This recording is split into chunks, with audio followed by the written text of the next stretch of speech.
নমস্কার বন্ধুরা, সুপর্ণার রান্নাঘরে সবাইকে স্বাগত। আজকে আমি আপনাদের সঙ্গে শেয়ার করব সম্পূর্ণ নিরামিষ নারকেল দিয়ে মোচার ঘন্টের রেসিপি। চলুন তাহলে দেখে নেওয়া যাক আমার আজকের এই রেসিপিটি। তার জন্য এখানে আমি কাল রাত্রেই একটা মোচা ছাড়িয়ে জলের মধ্যে সামান্য একটু হলুদ দিয়ে ভিজিয়ে রেখেছিলাম, যাতে মোচার কষগুলো একদম বেরিয়ে যায়। আর যদি একটু হলুদ দিয়ে ভিজিয়ে রাখা হয় তাহলে কিন্তু মোচাটা খুব একটা কালো কিন্তু হয় না। দেখুন মোচাটা কিন্তু হলুদ হয়ে আছে, শুধু যে মোচাটা ওপরে একটু ভেসে ছিল সেটাই একটু কালো কালো হয়েছে। এবার এই মোচাটাকে 5 থেকে 6 বার ভালো করে ধুয়ে নিয়ে গ্যাসের ওপরে বসিয়ে দিয়েছি সেদ্ধ করে নেওয়ার জন্য।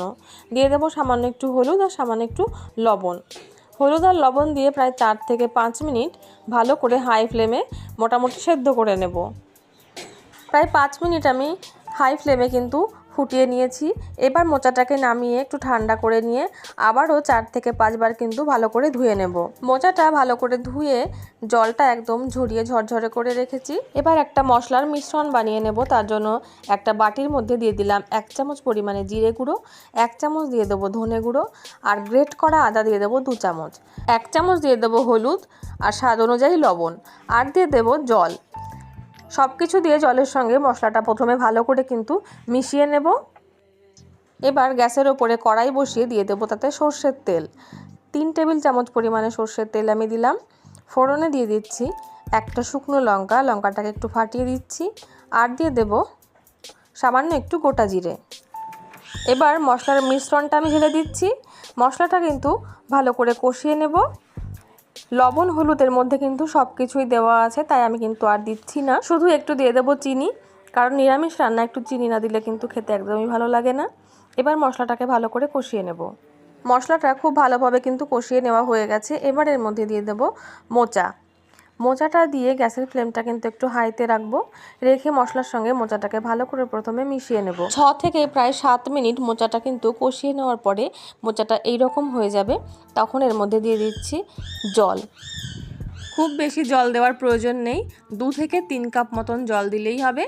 জলটা দিয়ে ভালো করে মিশিয়ে নিয়ে এবার এর মধ্যে দিয়ে দেবো 1/2 চামচ পরিমাণে লঙ্কা গুঁড়ো। মোচাতে খুব একটা কিন্তু ঝাল ভালো লাগে না, তার জন্য আমি 1/2 চামচ পরিমাণেই দিলাম। লঙ্কা গুঁড়োটা দিয়ে মিশিয়ে নিয়ে ঢাকা দিয়ে রাখবো 2 থেকে 3 মিনিট। 2 থেকে 3 মিনিট ফুটিয়ে নিয়ে একবার ঢাকাটা খুলে দেখে নিচ্ছি। মোচাটা কিন্তু একদম সেদ্ধ হয়ে গেছে। এবার এই মোচাটার যে জলটা রয়ে গেছে সেই জলটা কিন্তু শুকিয়ে যাওয়া পর্যন্ত একদম রান্না করে নিতে হবে। আর এই মোচার যখন জলটা একদম শুকিয়ে যাবে তখন কিন্তু কড়াইটা ধরে নামিয়ে রাখবো। তারপরে গ্যাসের উপরে একটা প্যান বসিয়ে তার মধ্যে দিয়ে দেবো 2 চামচ পরিমাণে সাদা তেল। তেলটা একটু গরম হয়ে এলে তার মধ্যে দিয়ে দেবো 2টো থ্যাতো করা এলাচটা দিয়ে তারপরে দিয়ে দিচ্ছি 2 থেকে 3 চামচ পরিমাণে গ্রেট করা নারকেল।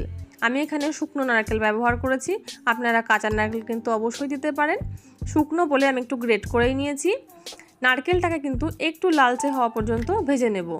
যদি তেলের মধ্যে এলাচ দিয়ে তারপর যদি নারকেলটা এইভাবে ভেজে নেওয়া হয় তাহলে কিন্তু গন্ধটা খুবই ভালো আসে। আপনারা রান্না করলেই বুঝতে পারবেন যে এর গন্ধটা কত সুন্দর হয়। এবার নারকেলটা যখন এরকম লাল হয়ে যাবে তখন এর মধ্যে দিয়ে দেব রান্না করে রাখা মোচাটা দিয়ে ভালো করে কিন্তু নারকেলের সঙ্গে মিশিয়ে নেব। এই সময় কিন্তু গ্যাসের ফ্লেমটা আমি মিডিয়ামেই রাখছি। যখন খুব ভালো করে মিশিয়ে নেওয়া হয়ে যাবে তখন এর মধ্যে দিয়ে দেবো 1 চামচ পরিমাণে গরম মশলার গুঁড়ো গরম মশলা দিয়ে ভালো করে মোচার সঙ্গে মিশিয়ে নিলেই কিন্তু একদম তৈরি হয়ে যাবে নারকেল দিয়ে মোচার ঘন্ট। এই নারকেল দিয়ে নিরামিষ মোচার ঘন্ট রেসিপিটি আপনাদের কেমন লাগলো তা কিন্তু কমেন্টে জানাতে ভুলবেন না। ভালো লাগলে ভিডিওটিকে লাইক এবং চ্যানেলটিকে সাবস্ক্রাইব করার অনুরোধ রইল। চলে আসবো অন্য কোনো নতুন রেসিপি নিয়ে আপনাদের সামনে। ততক্ষণের জন্য নমস্কার। সবাই ভালো থাকবেন, সুস্থ থাকবেন।